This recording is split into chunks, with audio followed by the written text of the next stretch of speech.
Estamos ya conectados con la congresista Diana González. Entiendo que ella está en Arequipa. Congresista, muy buenos días. Buen día, Augusto. Gracias por el espacio. Al contrario, gracias a usted por estar con nosotros. Usted estuvo ayer en la reunión que se hizo en Palacio de Gobierno donde se abrió el diálogo. ¿Nos puede contar qué es lo que ocurrió? Claro que sí. Fuimos convocados para esta primera reunión donde cada uno de los invitados pudo hacer uso de la palabra con el compromiso, por supuesto, de realizar estas reuniones de manera semanal por el periodo de 60 días calendario. De mi parte, Augusto, debo comentarte que durante todos estos últimos meses de arduo debate en la Comisión de Energía y Minas, después de la promulgación del decreto supremo y la exclusión de más de 50.000 reinfos, que hay que decirlo, son reinfos que venían vencidos hace más de un año, que si nos pegamos a la norma y a la ley en lo estricto, no han podido estar trabajando con esos reinfos suspendidos, inactivos, sin efecto. Y bueno, en la reunión de ayer me ha sorprendido la posición firme por parte del señor Premier, el ministro de Energía y Minas, el ministro del Interior, respecto a no retroceder en el pedido de los señores que representaban a los mineros. Usted como congresista es testigo privilegiada de lo que ha pasado porque participa en la Comisión de Energía y Minas y ha venido observando y oponiéndose a muchas de las cosas que ocurrían en el Congreso y en el gobierno. Le pregunto, y yo veo con la misma sorpresa que usted menciona de manera muy positiva la manera como el gobierno está encarando ahora el tema. ¿Qué pasó que el gobierno ha cambiado de actitud? ¿Cómo explicar este cambio? Porque hasta antes era simplemente a cada pedido de la minería ilegal, alfombra roja. ¿Qué ha pasado con este cambio de actitud? ¿Cuál es su interpretación? Sí, Augusto, de verdad que ha sido una grata sorpresa. Mientras que iban pasando los debates, como bien comentas, yo siempre he estado de manera presencial en la Comisión de Energía y Minas. Yo iba al debate a defender algo técnicamente, ¿no? O sea, yo no me he opuesto por algún tipo de capricho. Lo que yo estoy defendiendo resiste un análisis técnico. Por eso puedo estar ahí en cada una de las sesiones sentada, que muchas veces o sea, me ha llamado la atención también que muchas veces son sesiones que han tenido a muchos congresistas que al final se reducen a 5 votos que apoyan este predictamen. Debo también destacar, la mayoría del Congreso ha rechazado este nocivo dictamen para el país, para la institucionalidad del país, pero mientras que iban pasando los días y los debates y las sesiones extraordinarias, yo sinceramente tenía miedo que en algún momento el Claro. Ejecutivo retroceda.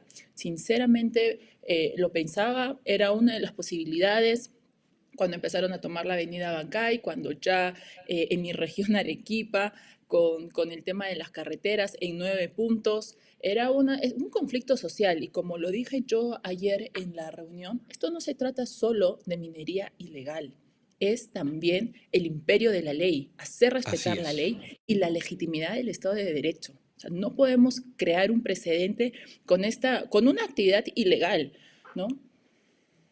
Y lo que ha venido ocurriendo, de repente tenía la misma sensación de que esta toma de la avenida Bancay y los bloqueos de carreteras era una manera de presionar, yo lo veo de la misma manera, del crimen organizado, de presionar y decir, ¿quién corta el jamón acá? ¿El Estado, que siento que está comenzando a cambiar de actitud, o nosotros? Y había una presión enorme y yo sentía que se iban a echar como se ha venido echando de hace tanto tiempo. Primera parte, ¿qué pasó en el Congreso, donde también han cambiado de actitud? Bueno, en el Congreso, como te digo, hemos sido una gran mayoría. En una primera cuestión previa donde la comisión acordó discutir este tema en la siguiente legislatura, como iba a ser desde el inicio, ellos sabían Hmm. perfectamente, el presidente de la comisión sabía perfectamente que no tenían los votos para este predictamen y que de todas maneras iba a terminar viendo en la siguiente legislatura. A mí, la verdad, no me gusta cuando juegan con las expectativas de las personas, sabiendo ellos cómo son los mecanismos del Congreso. ¿No? Eso por un lado. Y por otro lado, Augusto, en base a lo que tú decías, estamos acostumbrados a que sea la ley del más fuerte, del que presiona Claro. más, del que más contactos tiene. Porque cuando uno quiere hablar de predictibilidad, reglas claras, justicia, ay no, mira, qué inocente eres, estás muy chiquita, eso es pura teoría, eso es para los dogmáticos. Y no, no debe ser así, no debemos permitir seguir en una cultura donde gane el más fuerte, sino el que respeta la ley. Ahora, sería estupendo, no sé, entre las cosas buenas que están ocurriendo, veo en el caso frente al tema de los temas de la minería, que en la próxima legislatura usted pueda presidir la Comisión de Energía y Minas en vez de Paul Gutiérrez. ¿Hay esa posibilidad? Nosotros como bancada aún no nos hemos reunido de cara a la nueva mesa directiva, en primer lugar, que se elige este 26 de julio, se instala la legislatura el 27 y en el mes de agosto recién se están instalando las comisiones. Yo pertenezco a a la bancada de Avanza País, que debo mencionar también, Augusto, una bancada que nos hemos mantenido lejos. No tenemos ningún caso de niños, muchos sueldos. Siempre hemos votado a favor de los informes de ética, de los informes de la subcomisión de acusaciones constitucionales. Y debo destacar ahí de mi bancada, no nos hemos reunido. Nosotros hemos tenido siempre la comisión de defensa, en algún momento descentralización, el año pasado vivienda, pero será un tema al interna y luego también el diálogo con las otras bancadas. ¿Cómo evalúa el trabajo del señor Paul Gutiérrez al frente de la Comisión de Energía y Minas? Mi opinión, muy negativa. ¿Cuál es la suya?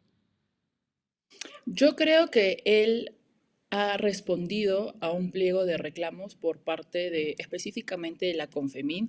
Si nosotros revisamos los archivos de esta confederación, hubo una audiencia pública en mi región Arequipa, exactamente en Chala, donde ellos hacían, entre otros, cuatro pedidos que finalmente son materializados en este predictamen. Entonces creo que lo que ha venido haciendo es como cumplir una lista de pedidos. Querían sesión extraordinaria, les doy sesión Hmm. extraordinaria. Querían que someta a votación, lo someto a votación. Y en un momento creo también de mucha improvisación, porque yo lo mínimo que espero de un presidente de comisión al momento de llegar a las sesiones o llegar al pleno es que conozcan su dictamen, que conozcan su texto, que puedan responder preguntas.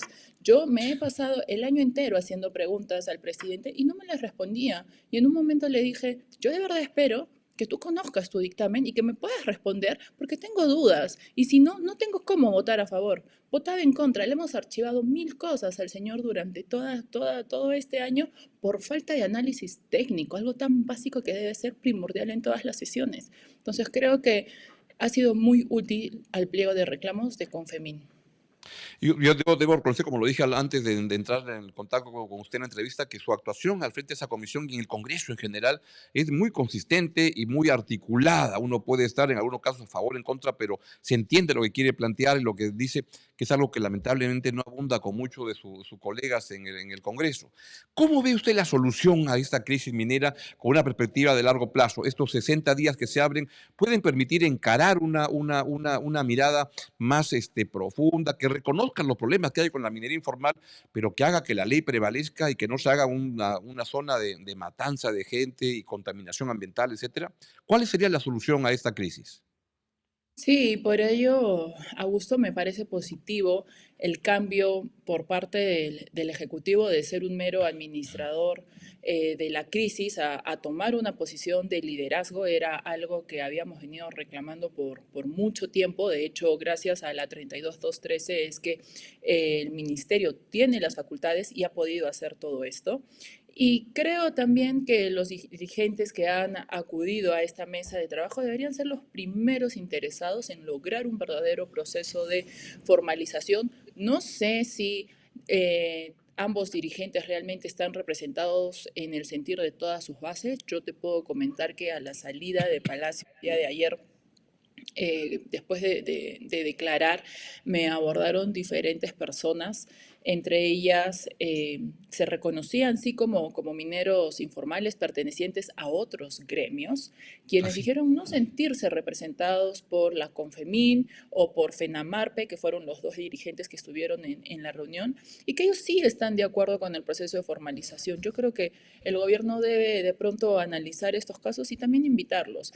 Es algo muy importante. Yo de verdad desconocía de estos casos. Se me acercaron al final de la sesión, como te comento, a decirme, yo estoy de acuerdo con lo que usted dice. Yo sé que usted está trabajando por la formalización minera y definitivamente no es justo que todos tengamos, de pronto nos metan al mismo Mm. saco, pero nosotros no estamos de acuerdo con lo que ellos dicen. Pero es importante lo que dice, porque cómo dialogar y cuál es la capacidad de representación de las partes. Por ejemplo, el señor Franco Becker, ¿es alguien que representa realmente a todas las partes? ¿O es alguien que además supe que llegó tarde a la reunión, ¿no? A la mitad y se perdió la mitad de la sesión? Sí, llegó, llegó muy tarde a la sesión, se perdió la primera participación de la presidenta, del premier. Y algo que me llamó mucho la atención y aquí fue donde yo dije, ah, no, sí están firmes, realmente el gobierno está firme en este punto, es cuando tanto FENAMARPE como CONFEMIN intentaron poner un par de condiciones, ¿no? Como ¿Qué eran por si acaso, cuáles? ustedes no están entendiendo que nosotros hemos venido por la derogación del decreto supremo y que dejen entrar más personas. Entonces, de verdad que el Premier en una les dijo, esto es un diálogo sin ningún tipo de condicionamientos. Estamos dialogando, hemos venido a escucharnos todos. Y no accedió a ninguno de los pedidos. Entonces yo dije, gratamente sorprendida, creo que esta decisión firme ha sido sorpresa para muchos peruanos. Yo también estoy muy sorprendido con el cambio de actitud. ¿Qué puede haber ocurrido? El drama de los 13 mineros que fueron asesinados y cuyos videos se pasaron en las redes puede haber sido un parteaguas en que han dicho esto ya se pasó de la raya. ¿Qué fue lo que ha cambiado o qué ha cambiado en la actitud de un gobierno que la verdad hasta hace poco iba pero suavecito con la minería ilegal haciendo lo que ellos le estaban pidiendo? ¿Qué ha pasado? ¿O qué cree usted que ha pasado? Y ayer también, en parte de mi participación, le pedí al señor Premier una mirada al sur, pisar el sur, venir al sur, visitar el sur, atender las demandas del sur. Porque Augusto, tú recordarás que nosotros también tuvimos una lamentable tragedia hace 2 años Claro, aquí 2022 y por el mismo 2023. tema.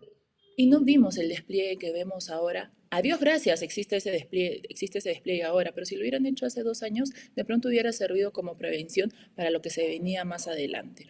En la mesa de diálogo necesitamos también conocer el testimonio de los mineros que sí están avanzando en el proceso de formalización, porque ellos, yo me preguntaría, ¿no? ¿Por qué ellos sí pueden y otros no? Reitero que el gobierno debería evaluar, convocar a otros representantes de mineros que sí creen en la formalización. Y otro tema que he estado revisando también durante todo este tiempo es que para los mineros no fue una sorpresa el decreto supremo. Para mí sí, Así. realmente cuando yo sabía que venía una prórroga, el ministro ya había dicho, sí, una eventual prórroga. Yo le preguntaba que me lo diga directamente si iba a haber prórroga o no. Y me dijo, bueno, congresista, de pronto no 6 meses, pero sí vamos a dar una prórroga. Pero los mineros ya sabían que venía una depuración. Yo desconocía eso, para mí fue grata la sorpresa, de verdad que no lo esperábamos, pero como sabemos y es transparencia también, Confemin ha visitado muchas veces MINEM y ellos tienen un medio de comunicación para alertar a sus bases sobre los acuerdos que vayan tomando, las decisiones, y desde febrero ellos ya sabían que venía una depuración. Es más, los alentaban a ponerse en regla, a que puedan tener los reinfos activos. Entonces, esto no ha sido una sorpresa para ellos. Y sobre todo, que ya venían prórrogas tras prórrogas. Entonces, no sé si Claro. también por parte de ellos en algún momento han dicho, ay, nos van a dar otra prórroga, nos van a dar otra prórroga, porque saben muy bien que son un interesante bolsón electoral finalmente, ¿no? Estamos hablando en teoría de 500.000 personas de manera directa en este rubro, en este sector. Veía una entrevista también de una señora, le preguntaba al presidente de la Confemin, ¿ustedes pagan congresistas? Y el señor le decía, no, yo no tengo necesidad de pagar un sol. Ellos nos llaman porque saben que somos como un pan caliente, porque tal vez quieran un voto. Son muy conscientes del poder que tienen. La minería informal, la minería ilegal, ¿va a tener un papel protagónico en la elección que viene? Usted que participa y está en el sur permanentemente y mirando, ¿siente que ese es un riesgo grande? Sí, totalmente. Por ello también mi preocupación en este diálogo sin retroceso. Creo que se ha dado un paso importante hacia la formalización minera y sobre todo a no permitir el ingreso de actividades ilícitas, porque hoy, Augusto, hoy sí podemos hablar de mineros ilegales, de mineros informales, de mineros que siguen en la carrera para lograr su formalización. Entonces, sí es preocupante para el siguiente periodo porque la comisión y la presidencia que asuma la Comisión de Energía y Minas tiene que sacar sí o sí la ley MAPE antes de diciembre, antes de terminar la Claro. legislatura, porque de lo contrario el Ejecutivo no puede dar otra prórroga y vamos a tener otra vez la avenida Bancay escuchando a gritos un reinfo sin condiciones en pleno proceso electoral, a puertas de una elección en el mes de abril. Así lo veo. Congresista, más allá del tema minero, quería preguntarle por su experiencia, usted es una congresista joven, su primer periodo en el Congreso. ¿Cuál es su experiencia de entrar a la política? ¿Cuál es su balance? ¿Cómo ha visto su actuación en el Congreso en la convivencia con tanto zamarro, tanto zamarra que hay en el Congreso? ¿Cuál es su testimonio de lo que ha visto, lo que ha sentido en estos años? Augusto, a mí me encanta mi trabajo, me parece apasionante. Yo siempre he estado en el sector privado. He jugado vóley en la selección y gracias a ello tuve una beca de estudios para irme a Estados Unidos, pero siempre quise regresar a Perú. Ha sido mi sueño. Un entrenador en algún momento nos dijo, van a tener un trabajo que no le llamen trabajo y les va a apasionar ir a trabajar. Es ese el momento de mi vida, pero ciertamente no podría hacerlo sola. Es sumamente importante tener capacidad de convocatoria para elegir a las personas que nos acompañan en este camino. Me refiero al despacho. En el momento que me ha tocado presidir la Comisión de Descentralización, también entregamos 28 leyes con verdadero impacto en la población. Yo no soy fan de las leyes declarativas, en mi haber no tengo ninguna, y creo que es importante eso. Yo en este momento debo destacar mucho el soporte técnico que he tenido por parte de los profesionales que me acompañan, por parte de mi equipo. Y también, o sea, es un sostén para mí. Yo puedo ir a cada una de mis sesiones en el pleno, pararme a debatir un tema, porque sé que tengo un equipo al costado que me está sosteniendo, que me está ayudando en ese trabajo. Yo tengo 33 años, he postulado con 28 años. Entonces, los despachos no pueden ser agencias de empleo, la alta rotación no permite un trabajo continuo. Yo vengo con gente desde mi primer día en el Congreso y hemos venido trabajando muy dedicados, Augusto, a lo nuestro, en la legislación. Hemos entregado una importante ley para el país que significaba el regular las casas de apuestas deportivas a distancia y que paguen un impuesto, no con el afán de crear más impuestos, sino de evitar una competencia desleal. Y gracias a esta ley de mi autoría, en cifras de Mincetur, el Estado iba a recaudar en un primer año más de 160 millones de soles. Entonces estamos hablando de una ley que fortalece las arcas del Estado, no de una mera declaración de interés nacional, y más de 30 millones de soles, o sea, el 20% al IPD, 20% para salud mental, solo como para un ejemplo. Mis leyes son producto de mucho estudio, de escuchar a los actores involucrados del sector en los temas que vaya a realizar, y creo mucho también en la planificación. Uno no puede despertar y ver qué va a hacer en el día para intentar cumplir la jornada de trabajo, sino llevar un trabajo realmente planificado que nos permita también tener un plan de contingencia. No siempre sale como queremos, pero debemos estar listos para esos casos. Pues es la consecuencia de haber entendido el trabajo y haber reunido en su oficina, en su despacho, gente con capacidad y gente a cual le sirve para presentar buenos proyectos. El problema que hay en el Congreso es que abunda gente que lleva familiares, gente que regala los puestos y encima le roba el sueldo a la gente que trabaja en su despacho. Pregunta final. ¿Qué mensaje le daría a los jóvenes, a la muchacha, a los muchachos que ven a la política como un terreno espantoso, un terreno en el cual lo mejor es alejarse y hacer una vida aparte? ¿Qué mensaje le daría a la gente joven que no quiere entrar en política y que debería de repente mirar las cosas de una manera diferente? Yo creo que no debemos ser tan reacios a la política porque es algo que hacemos desde muy chiquitos. En casa siempre hay una política, en el colegio también. Ciertamente la política necesita gente nueva, gente buena, pero desde el lugar donde nos encontremos también podemos contribuir a nuestro país. Y esto como joven, como ciudadana, como mujer provinciana, creo que no debemos esperar el momento de las elecciones. Yo cuando voy a colegios, universidades, a veces les pregunto a los chicos, dame el nombre de un congresista o de algún congresista de tu región. Y no porque seamos reacios a la política, no vamos a fiscalizar lo que viene realizando nuestros congresistas. Por ejemplo, yo sigo a Mm. mis congresistas, a mis colegas, perdón, porque tenemos que saber qué es lo que están haciendo y qué es lo que están dejando de hacer con los recursos de todos los peruanos, y que eso también nos sirva de elección para una siguiente elección, que no es un dato menor el hecho de tener una elección en el 2026 donde cambiamos a todas las autoridades locales, regionales, todos los niveles de gobierno, regresamos a la bicameralidad, vamos a tener diputados y senadores y desde ya tenemos que empezar a seguir a aquellas personas que probablemente participen en una siguiente elección y poder seguir sus pasos. Ahora es tan fácil a través de redes sociales poder saber y qué está haciendo nuestra autoridad y exigirle rendición de cuentas. Yo creo que también desde nuestra parte como autoridades tenemos que tener claro estos principios y valores no son negociables, pero sobre todo también, si queremos intentar recobrar un poquito la confianza de la población, trabajemos en estrategias que nos permitan acercarnos a ellos como tan sencillos como una verdadera rendición de cuentas, transparencia de nuestras actividades. Nosotros en semana de representación siempre tenemos que presentar un informe, presentar el informe de semana de representación y que la ciudadanía pueda tener acceso a esa información sobre lo que Hmm. estamos haciendo y lo que no estamos haciendo también.